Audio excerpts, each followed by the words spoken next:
104ஆம் சங்கீதத்துல அவர் சொல்லுகிற வார்த்தைகளை பாருங்களேன். கர்த்தாவே, உமது கிரியைகள் எவ்வளவு திரளாய் இருக்கிறது, அவைகளை எல்லாம் ஞானமாய் படைத்தீர். பூமி உம்முடைய பொருள்களினால் நிறைந்திருக்கிறது. பெரிதும் விஸ்தாரமுமான இந்த சமுத்திரமும் அப்படியே நிறைந்திருக்கிறது. அதிலே சஞ்சரிக்கும் சிறியவைகளும் பெரியவைகளுமான எண்ணிறந்த ஜீவன்கள் உண்டு. இம்பார்ட்டன்ட்லி, அதிலே கப்பல்கள் ஓடும், அதிலே விளையாடும்படி நீர் உண்டாக்கின திமிங்கலங்களும் உண்டு. திமிங்கலங்கள் எவ்வளவு சாப்பிடும் ஒரு நாளைக்கு. ஆனா அவர் எப்படி சொல்றாரு பாருங்க, ஏற்ற வேளையில் ஆகாரத்தை தருவீர் என்று அவைகள் எல்லாம் உம்மை நோக்கி காத்து கொண்டிருக்கிறது. நீர் கொடுக்க அவைகள் வாங்கிக் கொள்ளும். நீர் உம்முடைய கையை திறக்க அவைகள் நன்மையால் திருப்தியாகும்.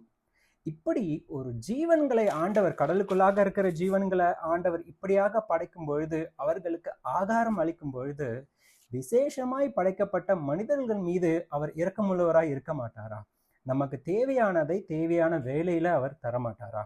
ஆனா நாம அவருடைய கிரியைகளை எல்லாம் மறந்தவர்களாய், அவரை குறை சொல்லுகிறவர்களாய் இன்னைக்கு காணப்படுகிறோம். இன்னைக்கு நாம ஒப்பு கொடுத்து கர்த்தரை நேசிக்கிறவர்களாய் நம்முடைய இருதயத்தை கர்த்தருக்கு நேராக திருப்புவோம். ஜெபிக்கலாமா? பிதாவே, உம்முடைய கிரியைகள் எவ்வளவு மகத்துவமானதா இருக்கிறது ஆண்டவரே. நாங்கள் பார்க்கும் திசையெல்லாம் இந்த உலகம் முழுவதுமாய் உம்முடைய கிரியைகளினால நீர் நிறைத்திருக்கிறீர் ராஜா. அப்பா, ஏதோ எங்களுடைய சூழ்நிலைகளுக்குள்ளாக கடந்து போகும்பொழுது உம்மை பிரிந்து செல்கிறவர்களாய் நாங்கள் காணப்படுகிறோம். என்னோடு கூட சேர்ந்து ஜபிக்கின்ற ஒவ்வொருவரையும் உம்முடைய கரத்துல கொடுக்கிறேன் ஆண்டவரே. நீர் எங்களுடைய பரம தகப்பன் என்பதையும் உம்மை நேசிக்கத்தக்கதான இருதயத்தையும் எங்களுக்குள்ளாக தாருங்க ஆண்டவரே.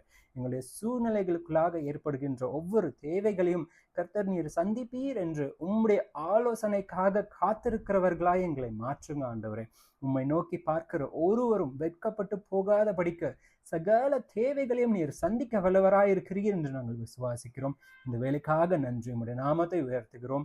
மீட்பர் இயேசுவின் மூலம் ஜெபம் கேளும் எங்கள் ஜீவனுள்ள நல்ல பிதாவே. ஆமென். God bless you. கர்த்தருக்காக காத்திருங்க.